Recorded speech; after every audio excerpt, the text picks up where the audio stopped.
Hola a todos mis hermanos, bienvenidos una vez más a nuestra escuela bíblica. El día de hoy vamos a continuar estudiando nuestro libro de sabiduría del hermano Miguel Núñez, correspondiéndonos en el día de hoy el capítulo número 11, que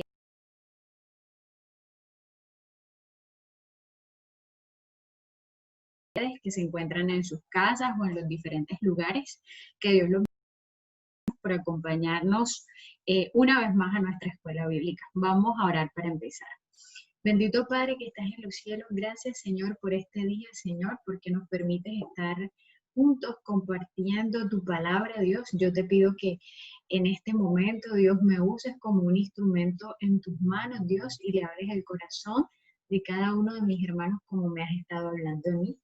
Te bendecimos, Padre, y te adoramos. Entonces, vamos a empezar sin más preámbulos. Permítame un segundito, les comparto las diapositivas. Aquí está.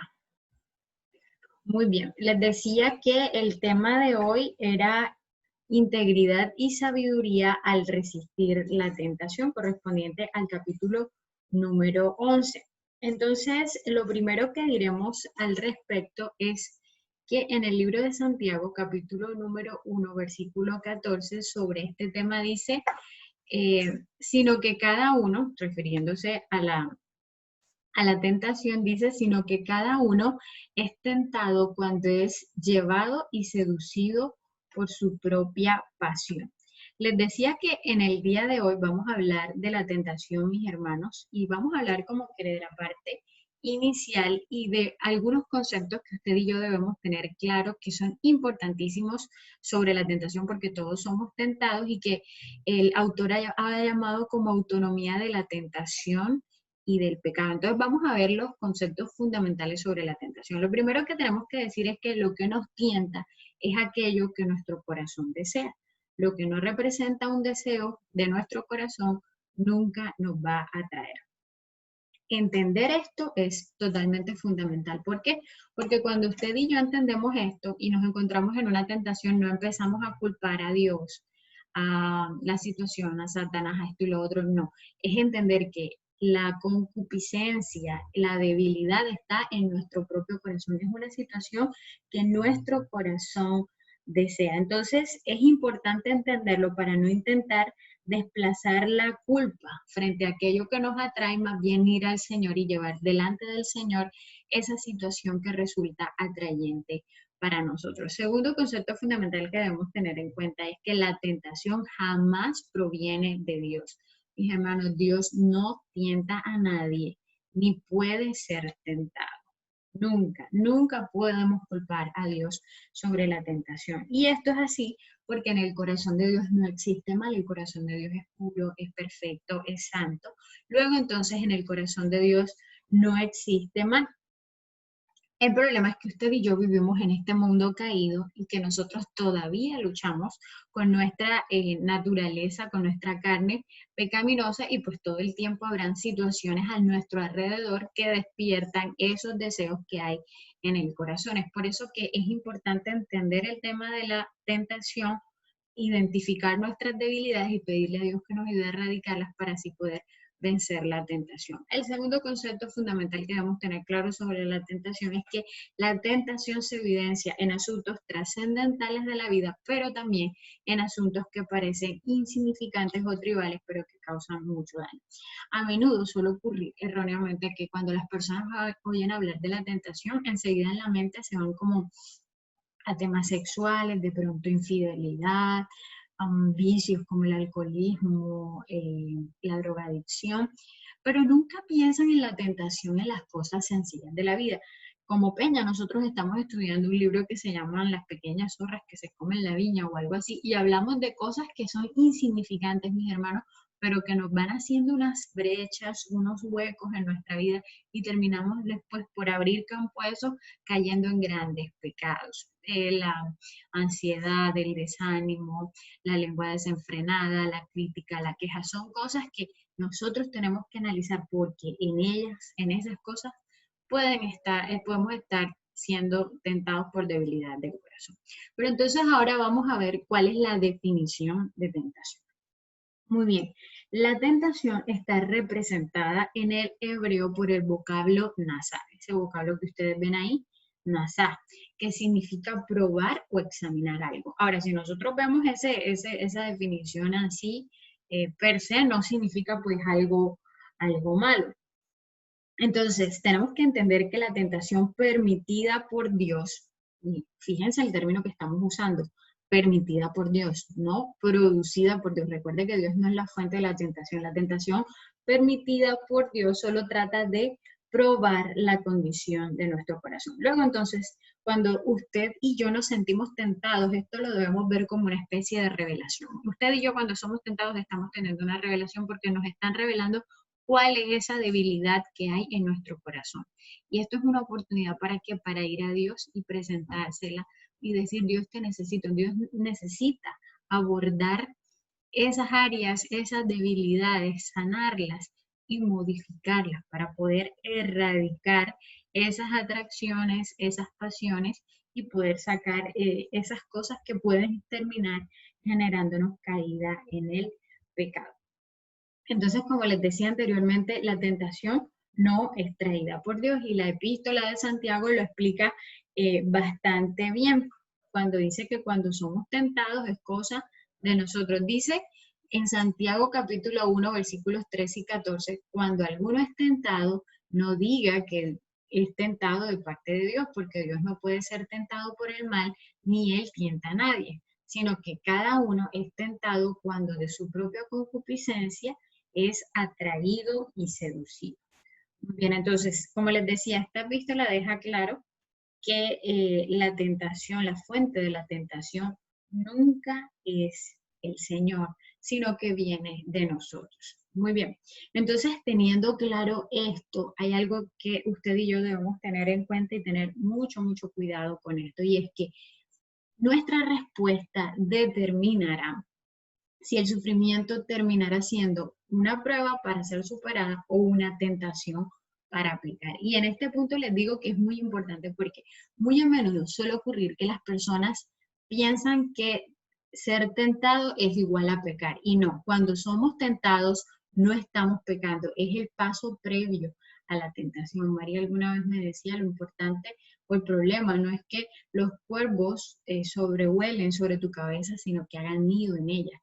Dice Santiago capítulo 1, versículo 15, entonces la concupiscencia después que ha concebido da luz el pecado y el pecado siendo consumado da luz la muerte. Luego entonces la tentación es como una seducción que existe con nosotros donde nos seducen, luego tienes intimidad, luego produce, da luz el pecado y ese pecado dice que trae o da la luz a la muerte porque recordemos que la paga del pecado es la muerte. Ahora, hay otro detalle que es bien importante en ese pasaje de Santiago que decíamos que cuando eres tentado no pienses que viene de parte de Dios, sino de tus propias concupiscencias. Y es que si se dan cuenta, en el pasaje nunca hablan de Satanás, hablan es de nosotros y la razón es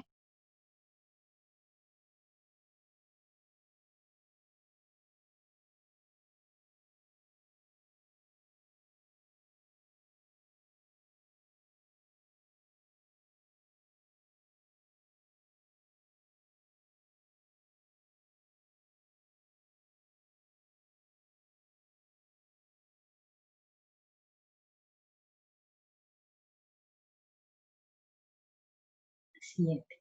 Entonces, si la tentación es permitida por Dios, es con el fin de que usted y yo podamos entender cuáles son nuestras debilidades y cuáles son nuestras fortalezas y poder trabajar en ellas. Entonces es importante, y en esto hemos sido recurrentes en el estudio de este libro, y es que nosotros necesitamos, mis hermanos, ser más analíticos, más reflexivos en las cosas que ocurren en nuestra vida, en las cosas como reaccionamos, en lo que pensamos, en cómo nos sentimos, si estamos siendo rebeldes y preguntarnos delante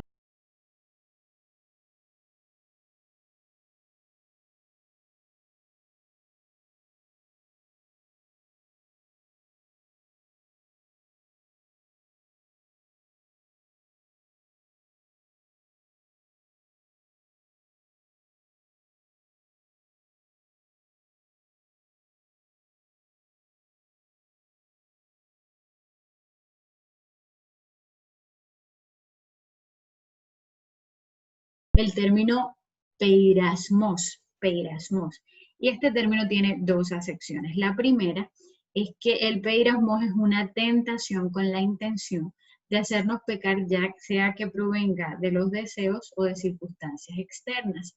Y la segunda acepción es que es una prueba con un propósito provechoso. Entonces, en el caso de Satanás, desea que la conclusión final de la tentación sea el pecado, mientras que en el caso de Dios desea que la prueba, su conclusión final sea el provechoso crecimiento y fortalecimiento de cada uno de nosotros.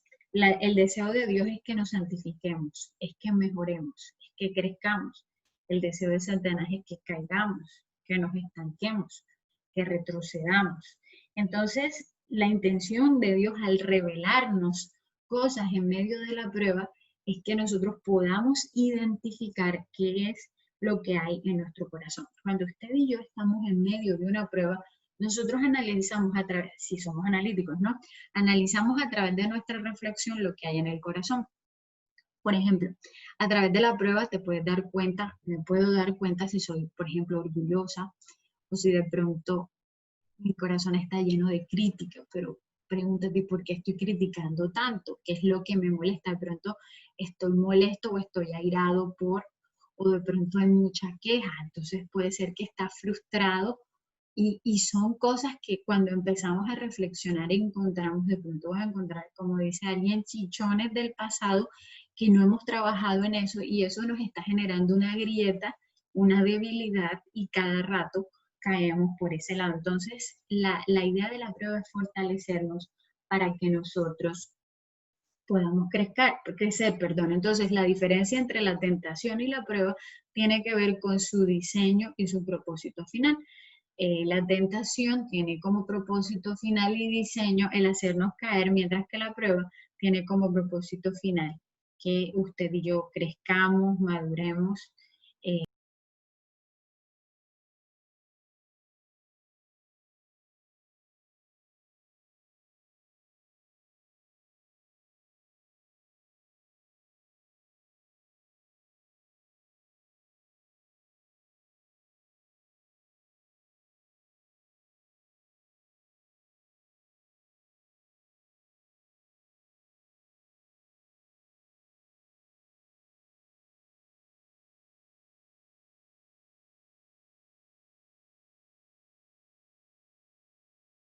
De las debilidades que tenemos, de los pecados.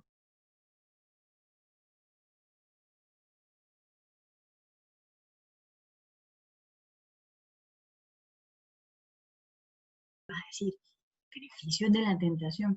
Fíjense, estamos como muy acostumbrados a mirar los males, pero en la tentación hay beneficios y tú dices, no creo que haya beneficios, pero fíjense, si Dios permite la tentación es porque algún provecho va a sacar de eso, porque Dios no va a permitir una cosa para nada. Dios siempre es un Dios de propósito en todas las cosas que hacemos. Entonces, la primera cosa o el primer beneficio de la tentación es que la tentación revela lo que hay en nuestro carácter. Pongo el caso de José, vamos a poner por caso a José. José es tentado en repetidas y reiteradas circunstancias y oportunidades.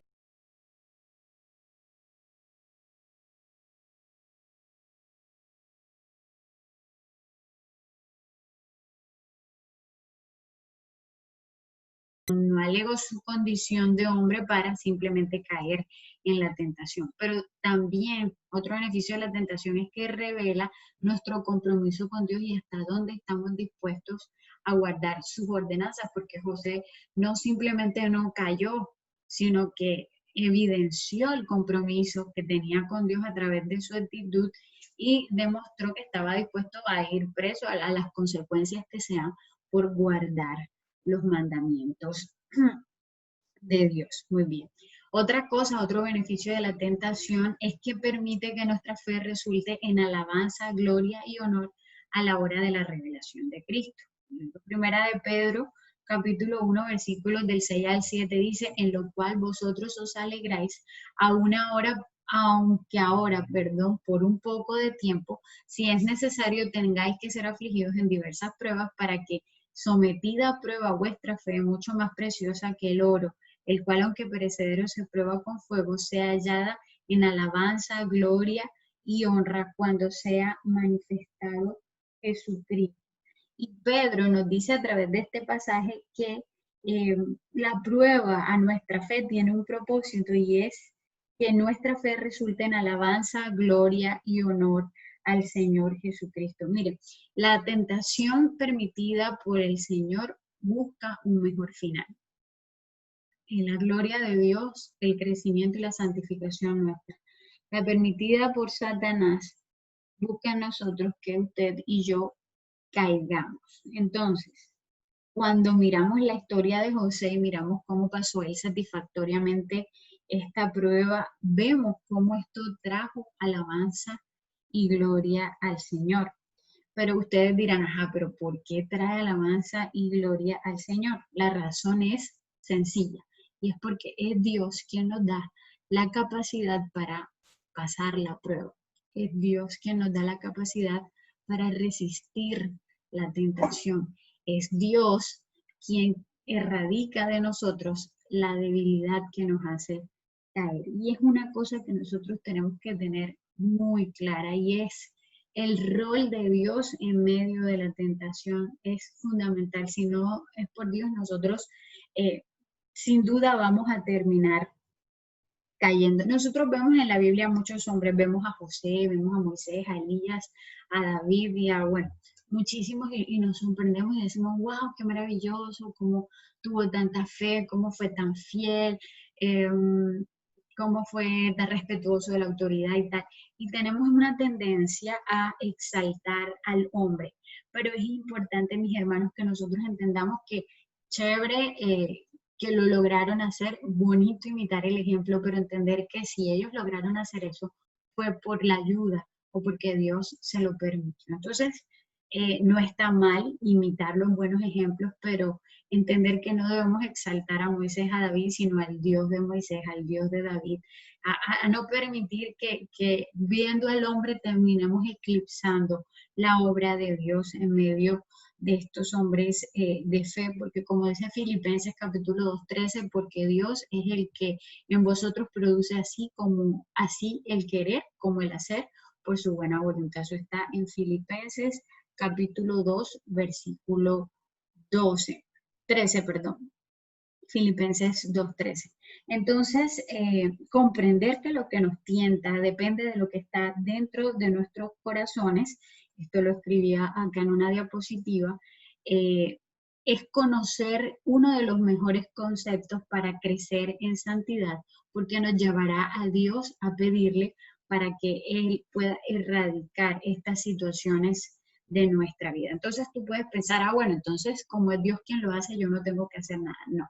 Dice que Dios produce en nosotros el querer, comer, hacer, y nosotros empezamos a hacer y Dios va poniendo ese querer en nosotros. Pero es importante que tengamos claro, mis hermanos, que nosotros no vamos a vencer la tentación a través de la fuerza de voluntad ni el esfuerzo humano. El pecado no se vence con fuerza de voluntad, no se vence con sobreesfuerzo, porque tarde o temprano te vas a cansar, me voy a cansar y vamos a terminar cayendo. El pecado se vence a través del acercarnos constantemente a Dios para que Él nos fortalezca. Sin Dios nunca vamos a vencer el pecado. Segunda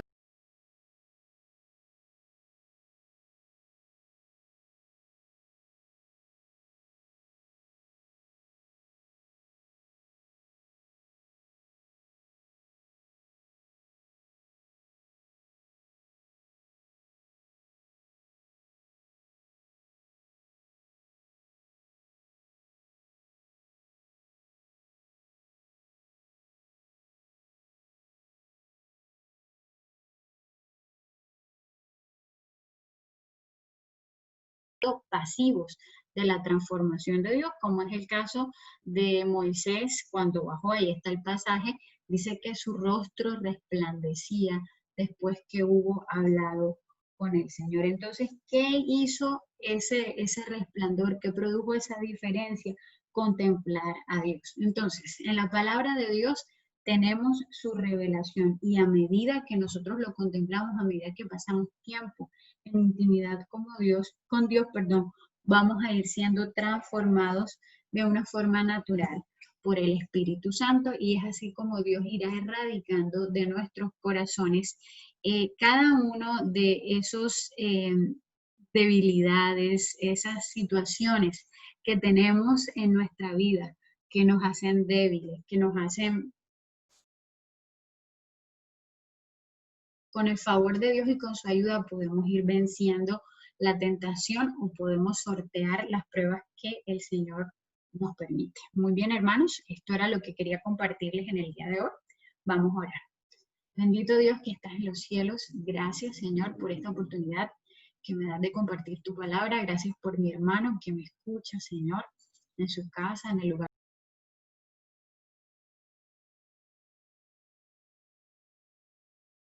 Todas aquellas cosas, Señor, que nos son debilidad, Señor, y que nos hacen estar en constante caída, Señor, deshonrando tu ley, deshonrando tu nombre, Señor.